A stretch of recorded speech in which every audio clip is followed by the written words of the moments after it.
Bismillahirrahmanirrahim. Allahumma aftah alaina hikmataka wanshur alaina min khazaini rahmatika ya arhamar rahimin.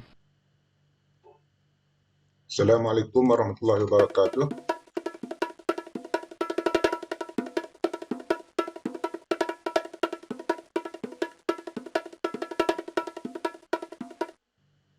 Alhamdulillah, bertemu kita pada kali ini, pada minggu yang kelima, pelajaran 1 Sistem Ekonomi Islam. Hari ini kita akan belajar konsep pemilikan harta dan matlamatnya. Di akhir PDPC nanti, diharapkan pelajar-pelajar dapat memberikan dalil kewajipan mencari harta secara halal. Yang kedua, menyenaraikan 3 sumber harta yang halal. Yang ketiga, menyenaraikan 3 sumber harta yang haram. Yang keempat, menjelaskan 3 langkah memperoleh harta secara halal. Yang kelima, menjelaskan 3 langkah memperoleh harta secara haram. Yang keenam, menghuraikan 3 kesan memperoleh harta secara halal. Yang ketujuh, menghuraikan 3 kesan memperoleh harta secara haram. Yang ke-8, menerangkan 3 cara membelanjakan harta menurut Islam. Dan akhir sekali, diharapkan pelajar dapat menjelaskan kepentingan harta kepada pembangunan negara. Sebelum tu, macam biasa, pelajar mestilah mempunyai buku teks. Dan yang kedua, buku kerja, PDPC, KSSM, Tasawuf Islam Tingkatan 5. Dan yang ketiga, sebagai rujukan, pelajar-pelajar sepatutnya mempunyai buku lengkap Eksplorasi A+ Tasawuf Islam untuk sebagai rujukan. Semasa saya bagi penerangan ni, harapan saya pelajar dapat menjawab soalan ataupun mencatat isi penting dalam buku kerja tadi. Kita berada di muka surat yang kelima. Pelajar boleh buka buku kerja PDPC berfokus KSSM Tasawuf Islam Tingkatan 5 ni pada muka surat yang kelima. Okey, kita teruskan tajuk kita hari ini. Apa tuntutan mencari harta secara halal? Tuntutan mencari harta secara halal.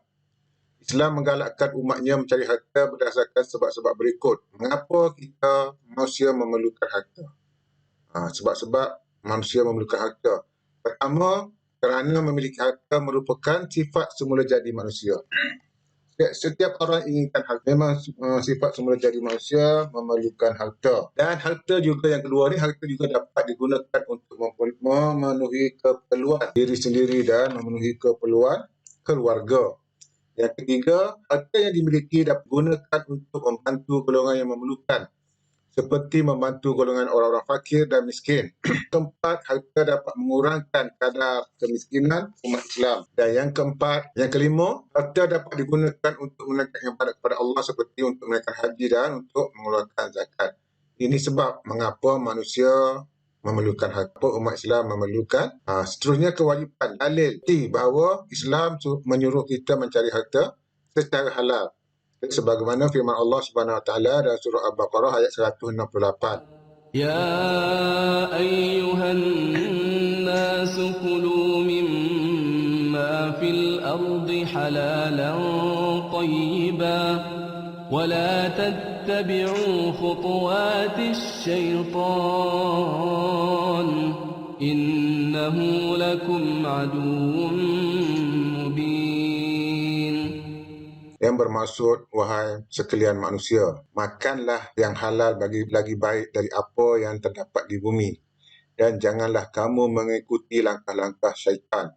Kerana sesungguhnya syaitan itu adalah musuh yang nyata bagimu.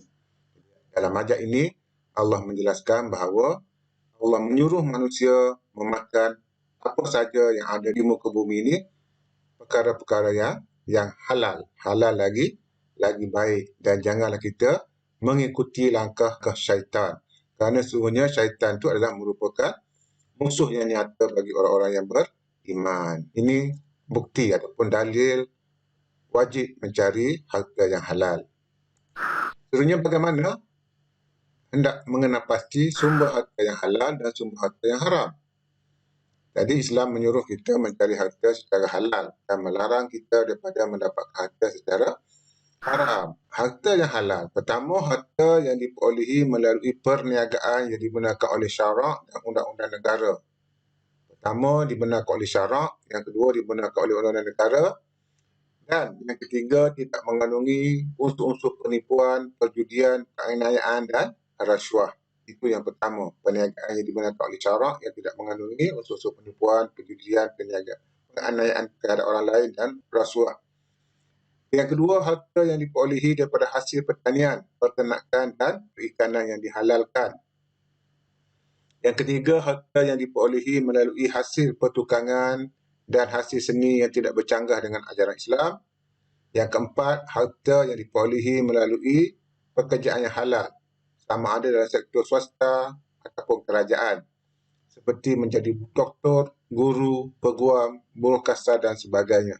Dan yang kelima, harta yang diperolehi melalui perkhidmatan yang diakui oleh syarak, seperti perkhidmatan kaunseling, runding cara dan sebagainya. Ini sumber harta yang halal. Manakala sumber harta yang haram pula ialah pertama, harta yang diperolehi melalui perniagaan yang mengandungi unsur-unsur penipuan, perjudian, penganiayaan dan rasuah, monopoli dan sebagainya. Yang kedua, harta yang diperolehi secara zalim dan kekerasan seperti merompak, mencuri, meragut dan sebagainya. Yang ketiga, harta yang diperolehi melalui penindasan ke atas orang lain seperti melalui riba, pecah amanah dan sebagainya. Yang keempat, harta yang diperolehi melalui hasil barangan atau perkhidmatan yang haram seperti menjual arak, menjual dadah, menjual babi, menjual patung dan sebagainya. Dan yang kelima, harta yang diperolehi melalui perkhidmatan yang tidak diakui oleh syarak seperti menilik nasib, bekerja di tempat-tempat hiburan yang melalaikan seperti disko dan pengurusan riba seperti ceti haram dan sebagainya. Ini antara sumber halal dan sumber yang haram. Maka kita mestilah menjauhi sumber-sumber yang haram dalam mendapatkan harta. Seterusnya, langkah mempelihara harta secara halal. Bagaimana kita nak mendapatkan harta secara halal? Okay? Untuk mendapatkan harta secara halal, yang pertama kita mestilah melakukan pekerjaan dengan ikhlas. Melakukan pekerjaan kerana Allah, semata-mata kerana Allah Subhanahu Wa Taala. Yang kedua, mencuburi bidang pekerjaan yang terjamin halal, pasti halal. Yang ketiga, mengamalkan akhlak yang mulia semasa melakukan pekerjaan, jangan dengki dan sebagainya. Dan yang keempat, sentiasa menjaga ibadat semasa melakukan pekerjaan. Ini benda-benda ini mestilah ada dalam diri kita sebelum kita mengerjakan suatu pekerjaan. Dan proses pemilikan harta juga dikira sebagai ibadat. Dikira sebagai ibadat yang akan mendapat pahala.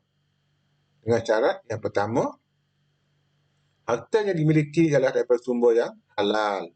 Sumber yang halal. Yang kedua, harta yang dimiliki dengan cara yang halal dan menepati kehendak syarak.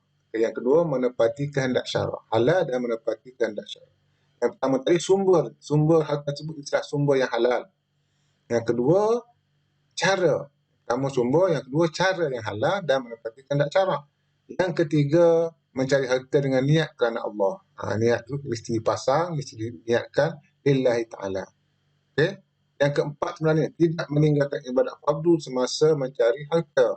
Kita biasa menjaga solat, puasa, aurat dan sebagainya semasa proses mencari harta. Dan yang kelima, sebenarnya ni pengurusan harta mestilah dilakukan secara halal. Ini pemilikan harta dikira sebagai seterusnya, kesan mempunyai harta secara halal dan secara haram.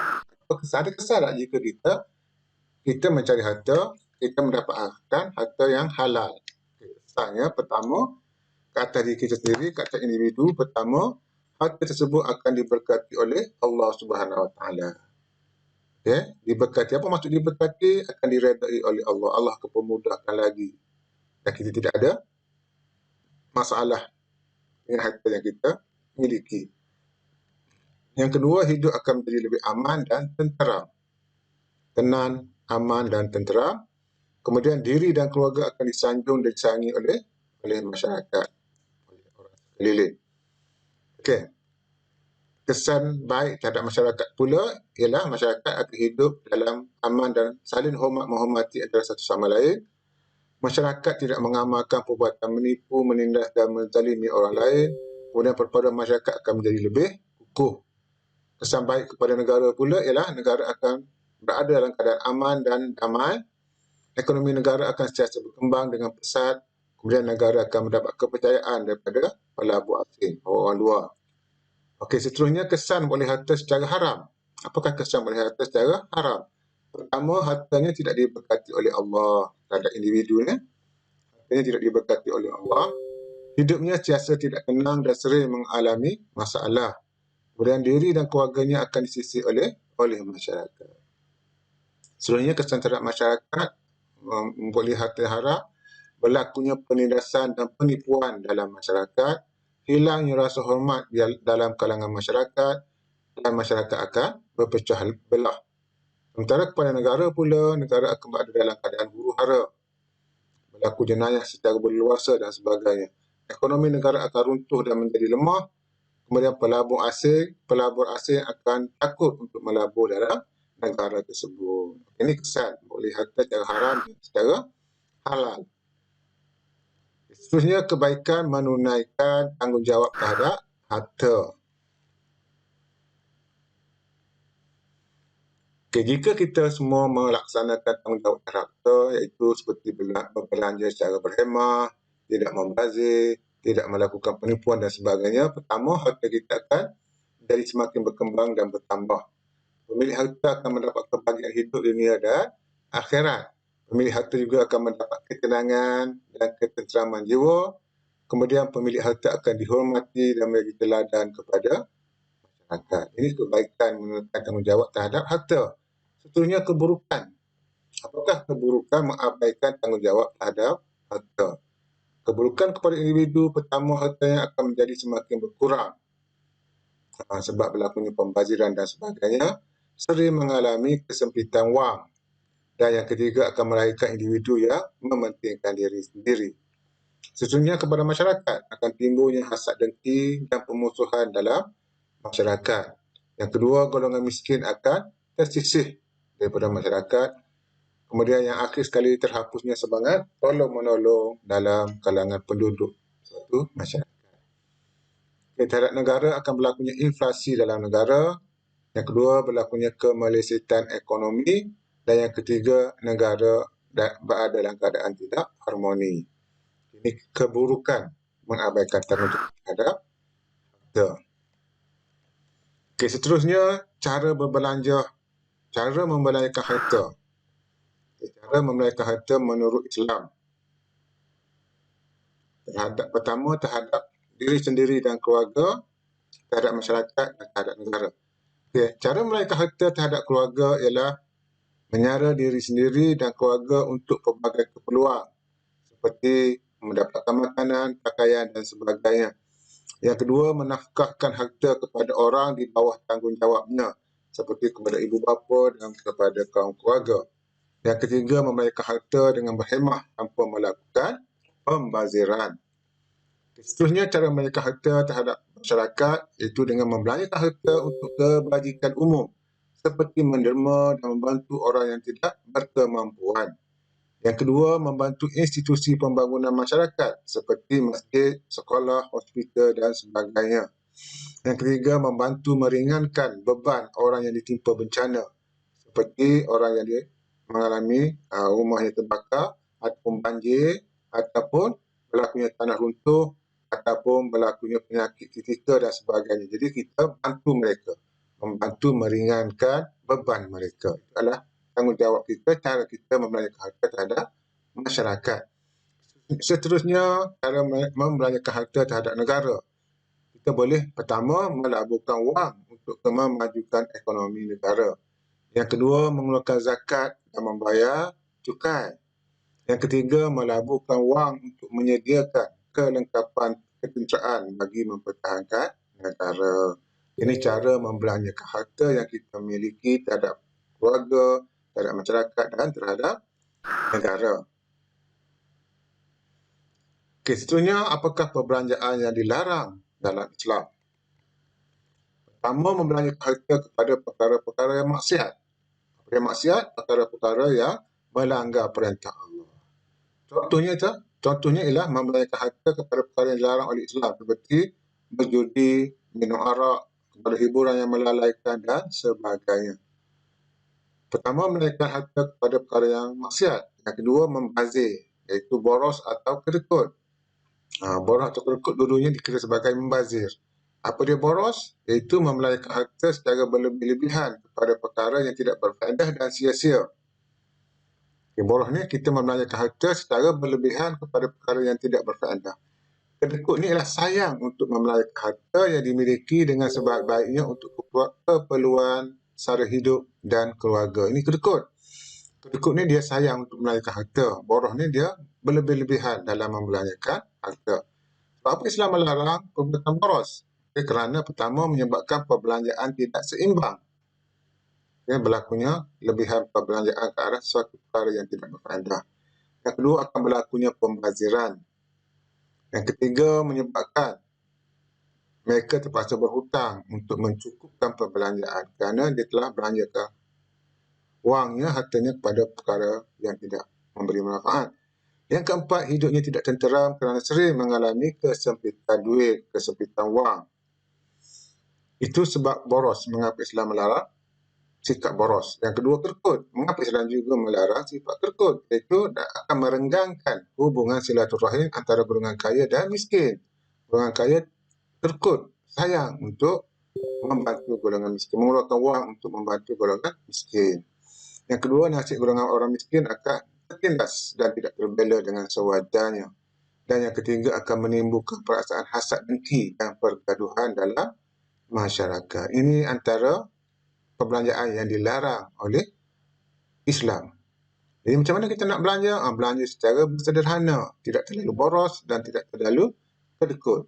Itu cara Islam menyuruh kita berbelanja secara berhemah. Mengapa Islam menyuruh kita membelanjakan harta? Ini kebaikan. Hikmah Islam menuntut umatnya supaya membelanjakan harta. Pertama, dapat memenuhi keperluan diri dan keluarga. Kita akan dapat memenuhi keperluan diri kita dan keluarga. Yang kedua, dapat membangun dan memajukan ekonomi negara. Di samping dapat memenuhi keperluan diri, kita juga dapat membangun dan memajukan ekonomi negara. Yang ketiga, supaya harta tersebut tidak hanya berlegar di kalangan orang-orang yang kaya sahaja. Itu juga akan tertumpah, akan pergi, akan mengalir kepada golongan miskin. Yang keempat, supaya dapat mengeratkan perhubungan dan perpaduan di dalam kalangan manusia. Ini sebab apa Islam menyuruh kita membelanjakan harta. Seterusnya, kepentingan harta kepada pembangunan negara. Apa pentingnya harta kepada pembangunan negara? Pertama, harta dapat digunakan untuk memajukan sektor ekonomi. Dengan adanya wang, dengan adanya harta, kita dapat memajukan sektor ekonomi negara. Yang kedua, dapat dijadikan modal untuk memulakan perniagaan. Nak memulakan perniagaan, mesti ada harta, mesti ada modal. Dan yang ketiga, dapat meningkatkan taraf pendidikan rakyat dengan membina pusat kemahiran dan pusat-pusat pengajian tinggi. Ini antara kepentingan harta kepada pembangunan negara. Saya rasa itu saja untuk kali ini. Saya rasa kita telah mencakupi semua tajuk ini dan harapan saya pelajar-pelajar telah memahami, telah faham perkara-perkara yang hendak kita bincangkan hari ini. Sumber harta yang halal, sumber harta yang haram dan cara membelanjakan harta. Sebagai rumusannya, Islam mewajibkan umatnya mencari dan membelanjakan harta secara halal. Harta yang diperolehi dan dibelanjakan secara halal akan memberikan kesan yang positif kepada individu, masyarakat dan negara. Yang ketiga, ekonomi negara akan berkembang dengan pesat jika anggota masyarakat membelanjakan harta dengan berhemah. Dan yang keempat, Islam meletakkan garis panduan bagi memperoleh dan membelanjakan harta supaya menjadi ibadat dan menjamin kebahagiaan hidup manusia. Itu sebagai rumusan apa yang kita telah pelajari hari ini. Akhir sekali penilaian. Sebagai penilaian, pelajar boleh jawab ni ya. Boleh jawab soalan ni secara online dalam workwallnets.ms. Ni dia punya alamat dia.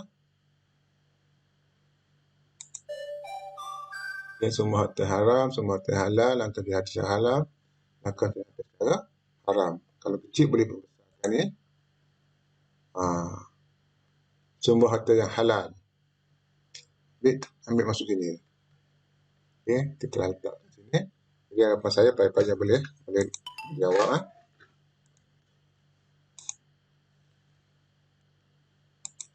Dan ini pelajar boleh print dan buat secara bertulis. Okey, itu saja saya rasa hari ini. Mudah-mudahan pelajar-pelajar dapat mengambil manfaat dan dapat memahami apa yang telah saya perkatakan tadi. Kita akhiri pertemuan kita dengan baca tasbih kafarah dan surah Wal-Asr. Subhanakallahumma wa bihamdika ashhadu an la ilaha illa anta astaghfiruka wa atubu ilaik. A'udzu billahi minasy syaithanir rajim. Bismillahirrahmanirrahim. Wal 'asri innal insana lafi khusr إلا الذين آمنوا وعملوا الصالحات وتواصوا بالحق وتواصوا بالصبر.